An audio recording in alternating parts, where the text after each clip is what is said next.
From Los Angeles, California, 20-year-old Patch Justice. They say the 60s was crazy, but the 80s was worse. Crack fucked blacks and gave birth to a curse. The moon's bright, the sky's misty. Know my future cause I know my history. My life predicted by a gypsy. Murder she wrote at the end of the story, the streets get me. That's why I live quickly and always keep a pistol with me. Ghetto prisoner, won't stop fighting until I'm free. Raising a city of fallen angels where niggas ain't scared to bleed. If money's the root of all evil, then greed's the seed. This ain't living, we taking cause ain't nobody giving. America's a rich man's vision but a poor man's prison. So don't expect these politicians to give us a pot to piss in. Preacher man, stop preaching, cause niggas ain't finna listen. Folks done lost hope and stop trying. Life's a bitch from the start, that's why you come out your mama crying. The world's dying, and the people have gone mad. I take a shit on the White House and wipe my ass with the flag. When will the evil end? Too many browns and blacks in the system, victims of legal sin. In court praying for mercy when condemned by evil men. Ain't no love in the heart of the city. If it's a gun, Rizzy, my homies dying over hundreds and fifties. I sit back, sip yak, and analyze the situation. Ain't a person alive today knowing the monster we facing. It crucified Jesus Christ, so Marcus Garvey for right, shot Malcolm X in the chest, gave Nelson Mandela life.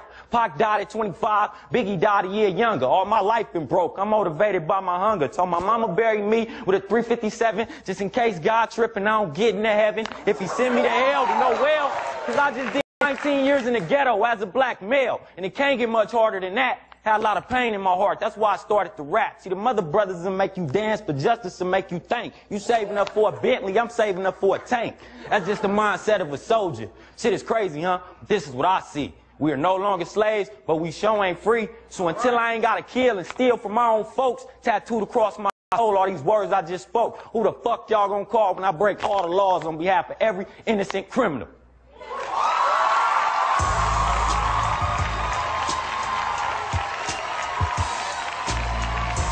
Give it up for Patch Justice, y'all. That was nice. It's really a beautiful thing. It's good to laugh and joke and shit, but it's also nice to just observe some real beauty right from the streets, you know what I'm saying? The streets.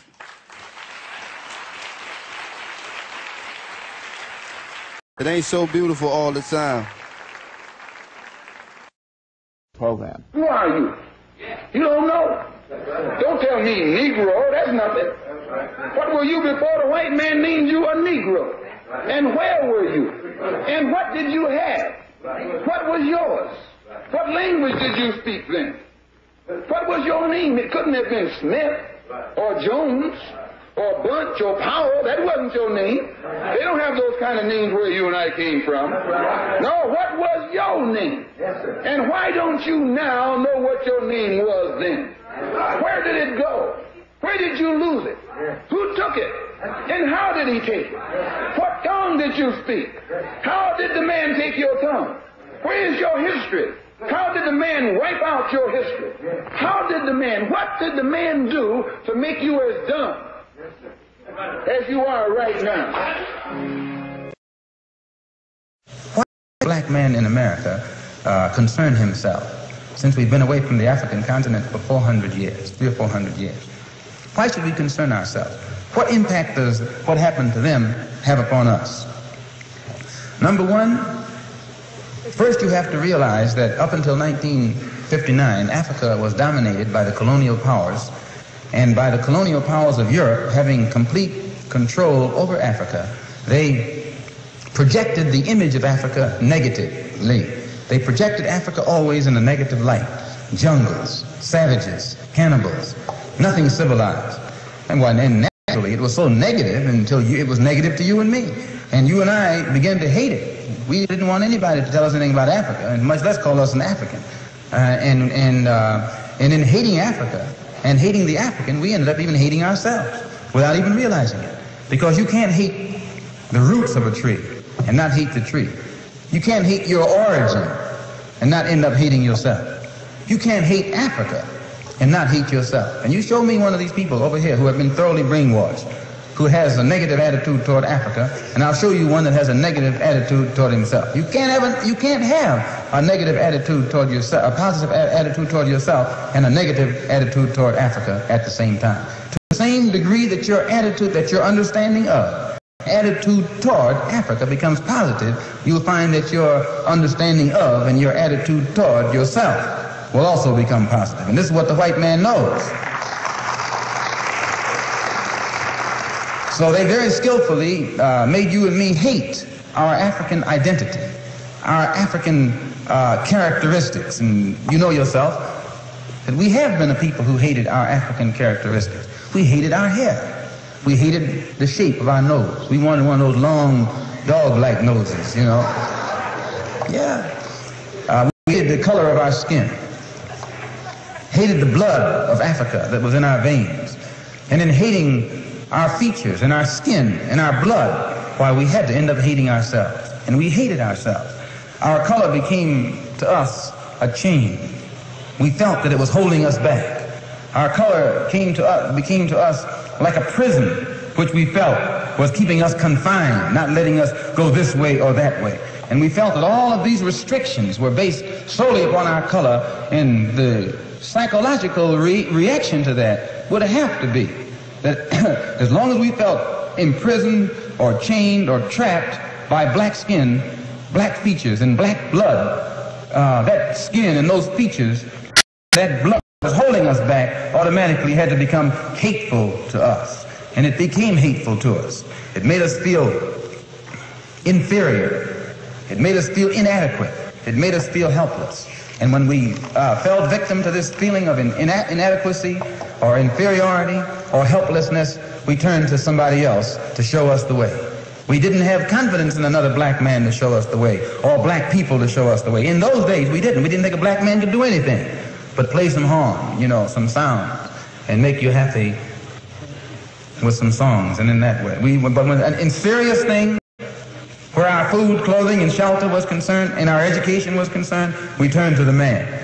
We never thought in terms of bringing these things into existence for ourselves. We never thought in terms of doing things for ourselves, because we felt helpless. And what made us feel helpless was our hatred for ourselves. One of the things that made the black Muslim movement grow was its emphasis upon things African. This was the secret to the growth of the black Muslim movement. African blood, African origin, African culture, African ties. And you'd be surprised. We discovered that deep within the subconscious of the black man in this country, he's still more African than he is American. He thinks that he's more American than African because the man is jiving him, and the man is brainwashing him every day, telling him, American, you're an American. Man, how could you think you're an American and you haven't ever had any kind of American treat over here? You have never. 10 men can be sitting at a table eating, you know, dining. And I can come and sit down where they're dining. They're dining. I got a plate in front of me, but nothing is on it. Because all of us are sitting at the same table, are all of us diners? I'm not a diner until you let me dine. Then I become a diner. Just being at the table with others who are dining doesn't make me a diner. And this is what you got to get in your head here in this country. Just because you're in this country doesn't make you an American. And no, you got to go farther than that before you can become an American. You got to enjoy the fruits of Americanism. And you haven't enjoyed those fruits. You've enjoyed the thorns. You've enjoyed the thistles, but you have not enjoyed the fruits. No, sir.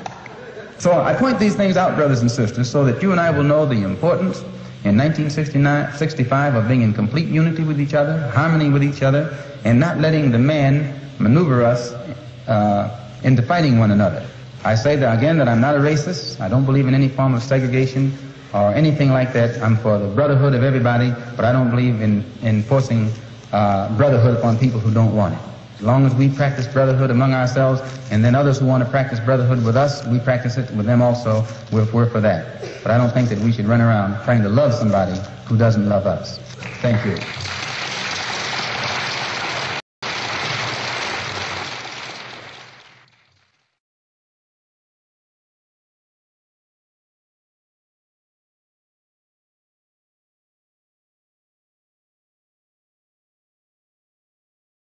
Now, let me say this. All we said here, what needs to be said, we think an illegitimate child is a child that don't know where their daddy is. America is an illegitimate child because she has no mother. And this is what the problem is. If I work in a coal mine, in a steel mill, and I come here today and put on a suit but don't take a bath, you got stink sitting up here with you. And what have happened to America, we ain't never cleaned up the filth over 400 years. We just put a new suit on and a new dress on and then wonder who's stinking. It's you the one that's stinking. That's what this is. And until we clean this out, until we clean it up, my mama used to grab me and wash my face. America ain't got no mama that's washing her face. She'd pick my nose when it needed to be opened up. She'd look in my ears. All we do is we went from this filth we was in to putting on some new clothes, and nobody has said, hey, somewhere we got to apologize. First, to black women. White women's okay, but that black woman went through racist white system and sexist black me. And we ain't never said what you've been through. And in spite of that, look at that black woman. Look at Kathy Hughes. She didn't have the privilege of a ladies' movement when she's putting that empire together. Look at Dorothy Height, huh? Look at all these women that have come through, the late Dolores Tucker. Look at what's going on now with Ife Williams talking about Sojourner Truth, and we will have that statue in the White House. Our women, if you think this sister just a politician, what she had to go through to get there, cause she was a woman. And we have never slowed up and said, thank you, ladies, thank you, thank you, thank you. And until we do that, until we're able to do that, I look at Dr. Condoleezza Rice, hear me, and we tolerate it. She has more PhDs than the president's whole cabinet. Huh? Huh? Hear me. And you hear me too, black folks. They call her Condi, but they never call Madeleine Albright Maddie, never call Janet Reno Janny. Huh? Okay? They call Henry Kissinger Dr. Henry Kissinger. And let me tell you, she don't see nothing wrong with it. Let me tell you something. They got a soda pop in America. Blacker than her, they call Dr. Pepper. Huh? Huh? Dr. Pepper. Huh? Lady. Huh? And if you go to the store today when you leave here and don't ask for it by its full title, say, give me a pepper, they'll give you a chili pepper. There is now hard evidence that the iconic poster showing American confidence back in another era is in fact no longer true. The American standard of living has fallen badly and is no longer the source of pride it once was. To quote the Christian Science Monitor today, the standard of living for Americans has fallen longer and more steeply over the last 3 years than at any time since the U.S. government began recording it 5 decades ago.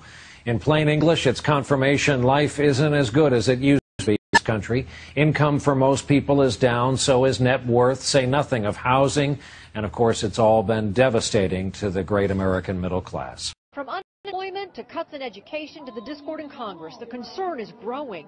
Maxine Waters has called on the president to step up to the plate and today told voters she's ready to fight, especially those now controlling the House. I'm not afraid of anybody. This is a tough game. You can't be intimidated. You can't be frightened. As far as I'm concerned, the Tea Party can go straight to hell. Because of the inaction of the United States Congress ever increasing prices unless the demand comes down, and the $5 will look like a very low price in the years to come if we are prohibited from finding new reserves, new opportunities to increase supplies. And guess what this liberal would be all about? This liberal will be all about socializing, would be about basically taking over and the government running all of your companies. The word, obviously, that Maxine Waters was looking for there, Shep, was nationalizing the oil industry.